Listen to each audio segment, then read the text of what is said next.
है उसको भी हाई अलर्ट मोड पे हम लोगों ने अलर्ट कर दिया था।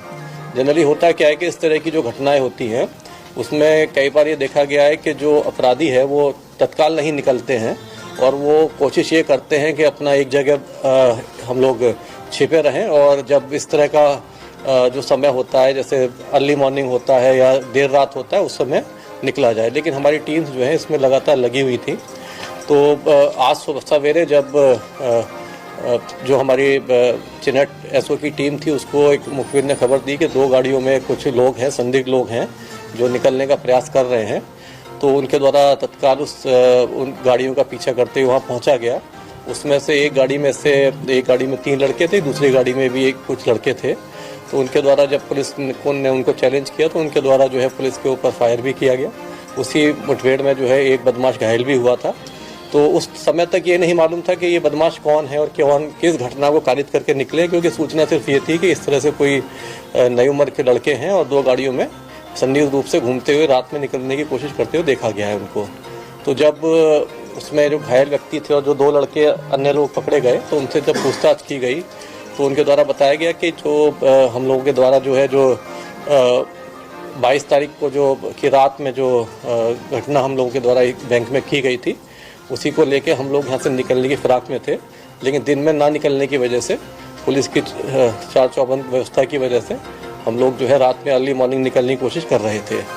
तो इसमें जो घायल व्यक्ति है उसका नाम अरविंद कुमार चौधरी है। देखिए ये बेसिकली जब ये घटना खुली तो उसमें निकल के ये आया कि ज़्यादातर जो लड़के हैं वो ये सब बाहर के लड़के हैं, विशेषकर बिहार के मुंगेर डिस्ट्रिक्ट के लड़के हैं।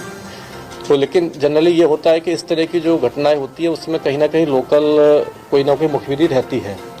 तो इसमें भी एक लोकल लड़का है जो पूर्व में इन लोगों के साथ जेल में मिला था, क्योंकि इन सभी लड़कों का आपराधिक इतिहास है। उनके साथ ये जेल में कहीं मिला था तो उसके द्वारा ये बताया गया था कि इस तरह का जो बैंक है और क्योंकि इस बैंक में देखिए कुछ कमियां अभी तक की इन्वेस्टिगेशन के द्वारा पाई गई। जब हम किसी भी बैंक में लॉकर खोलते हैं तो बेसिकली हम एक ट्रस्ट एग्रीमेंट हम लोग बैंक के साथ करते हैं। केवल कागज़ तो एक अलग चीज़ है, लेकिन ट्रस्ट भी होता है कि जीवन भर की पूंजी जो है लोग जो है महिलाएं अपने जेवर भी रखती हैं और मूल्यवान चीज़ें जो होती हैं वो लॉकर्स में रखी जाती हैं। लेकिन इस केस में देखा गया कि जो एक तो ना वहाँ पे चौकीदार था, रात में भी चौकीदार नहीं है, दिन में भी चौकीदार नहीं है, और जो बिल्डिंग है वो भी नॉर्म्स से थोड़ा सा उसमें लॉकर वाली जो बैंक्स होते हैं उनके नॉर्म्स थोड़े डिफरेंट होते हैं। एक सामान्य बैंक का काम होता है कि भाई आदमी आता है पैसा निकालता है तो वहाँ अलग नॉर्म्स होते हैं, लेकिन जो लॉकर्स वाले जो बैंक होते हैं उनके नॉर्म्स अलग होते हैं। नॉर्म्स में भी इसमें कमियां पाई गई थी, वो अलग से हम लोग जो है उनके मैनेजमेंट वगैरह को लिखाएंगे और उनसे इस चीज़ का सवाल जवाब भी कहेंगे, क्योंकि जो लॉकर्स होते हैं वो इतनी आसानी से उनको तोड़ना वो संभव नहीं हो पाता।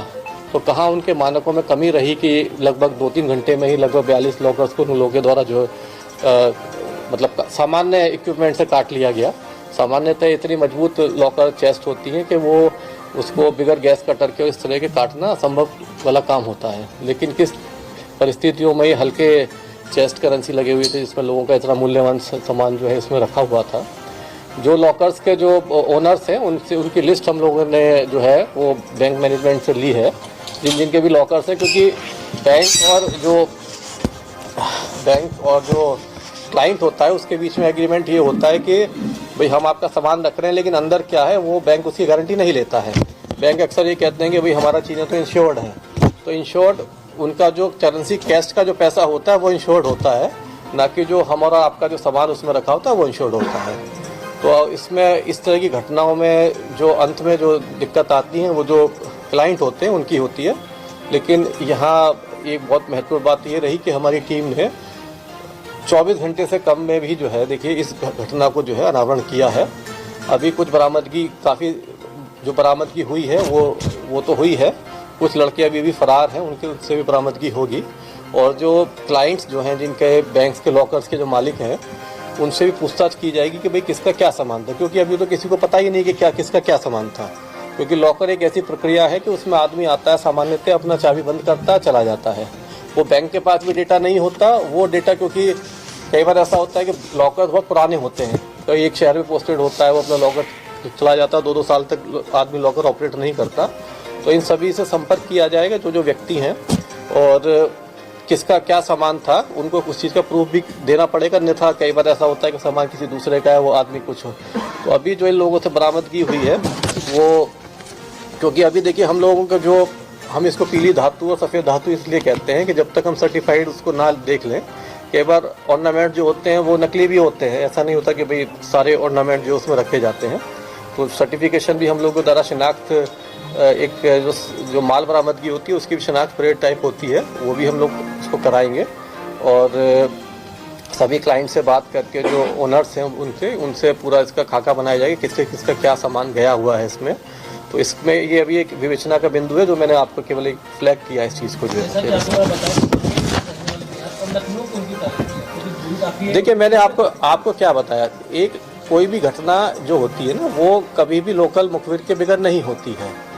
तो मैंने आपको बताया ना कि एक विपिन कुमार वर्मा नाम का लड़का है जो इनसे जेल में मिला था, वो लोकल लड़का है। तो ये बहुत पुरानी प्रक्रिया है, इसको गैंग चढ़ाना कहते हैं बेसिकली, जो पुराने समय में क्या होता